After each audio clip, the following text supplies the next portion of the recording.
It's working! Whether it's the audio not working at all, or the game crashing at certain points. We couldn't play the game. It's working. Play the game.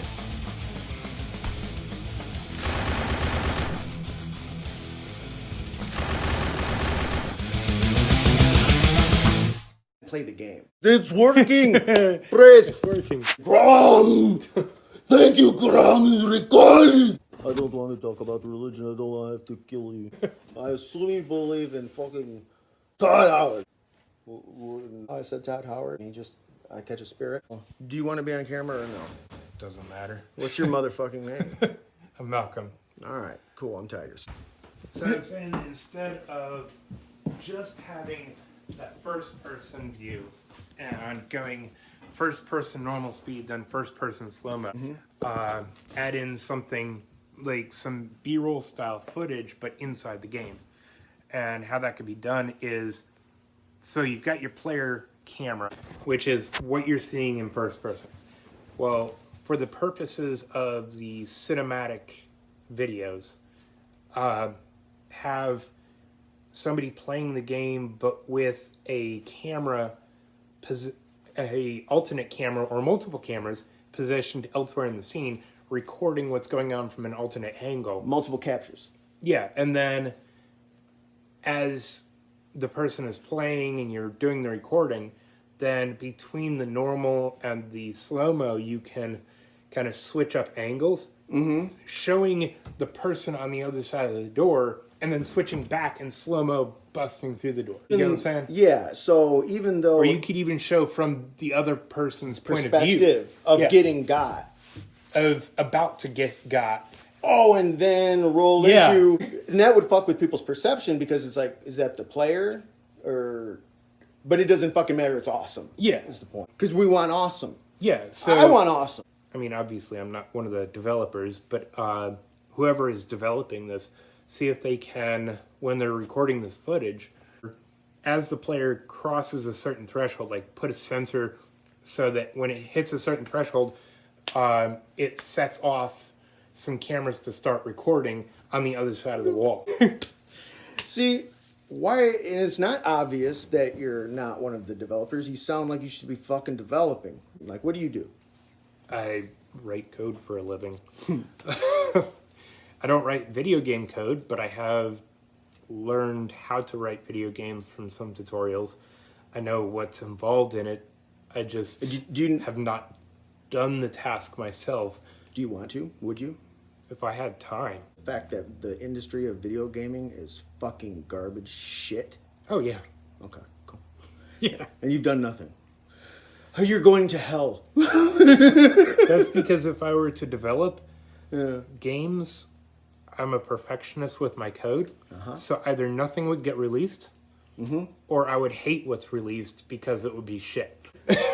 And that's where someone like Todd Howard eventually deserves to be crucified. But up until then, really good things happen, like in my opinion. You know, like Oblivion was awesome. I feel like when they developed that game, the developers would see a picturesque day or a fucking panoramic view of wherever the fuck they were, but they would see the plains of Oblivion as they drove home because it was a vision. It was a shared vision. And now Todd had him a good night in Las Vegas, and the Thieves Guild are the Nightingales. That's stupid. That sucks. And Todd Howard, I hate your guts and I hate your games, and the gaming industry is fucking terrible. So I'm making one.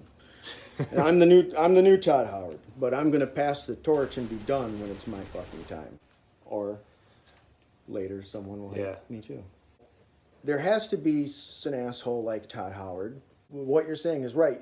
You're a perfectionist, meaning it would never get released. Yeah, because that's a problem I have at work is I spend more time trying to get the code right than just delivering something, and it's a problem with my boss.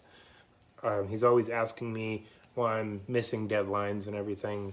And it's because I'm always thinking about how can I write this correctly so I don't have to redo it in the future so there's no bugs. Are you communicating that to him, or are you just like... Yeah. But is he listening? Yeah, he is. I mean, otherwise I wouldn't have a job.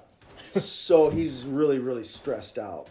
and allowing you to miss deadlines because it is the way it is instead Yeah, of adapting. but at the same time, I've caught him giving me unrealistic deadlines to meet so that I will try to meet the unrealistic deadline. Once I miss that one, I hit his intended deadline. So you figured out the tricks. Well, now what's the new exploit? How are you exploiting your boss now? I'm not trying. I know. The point wasn't to exploit. I know. But it feels like it's There's a reason that he's a leader.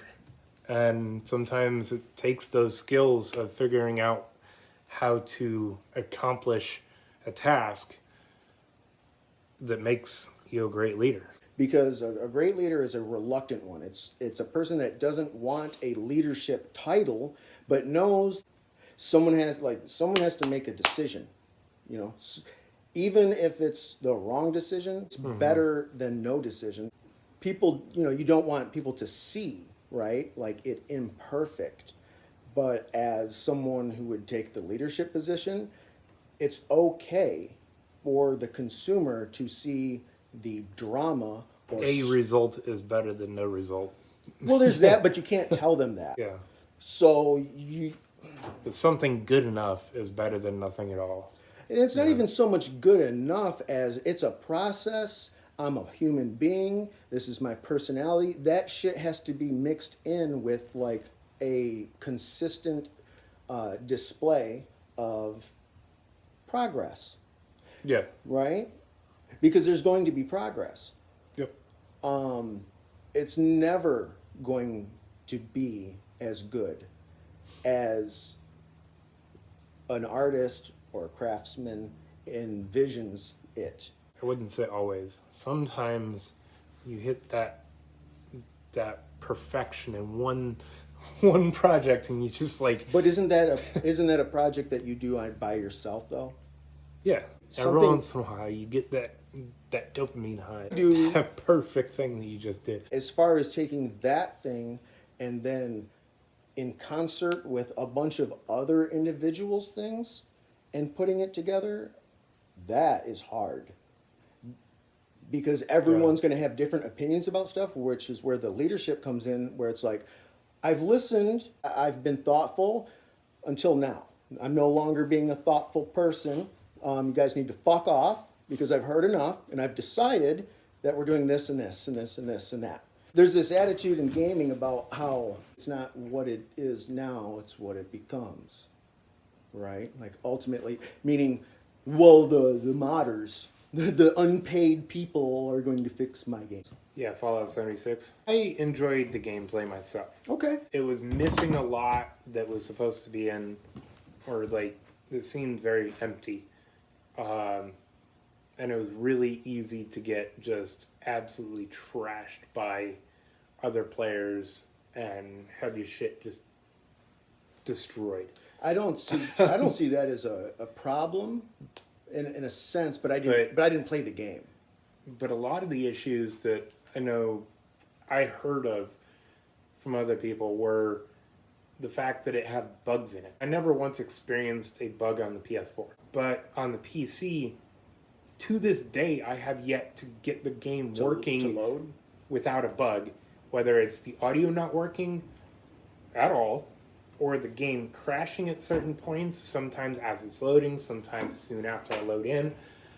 So is it that the fact that your computer is so fucking like dope that maybe it's having a hard time running their buggy ass Bethesda game? Bethesda's kind of wonky. It's like not the fact that it's so dope. fact that it's so dope. Definitely. being modest. How many monitors do you have? What's that got to do with how good the computer is? And I've got 4. Exactly. You just admitted it. I just exploited a fucking answer. So that's why I'm the boss. What does that have to do with how dope my computer is? Gaming PCs. Yep. You might be developing like Skynet at home, right? Right? Which has decided you don't have time for Fallout because I need to live. If I was developing Skynet, They'd we be would working. making a lot more money. That's a paradox. Would Skynet allow that? If you're talking about pre-Matrix, I meant pre-Terminator. Beware, Skynet didn't care.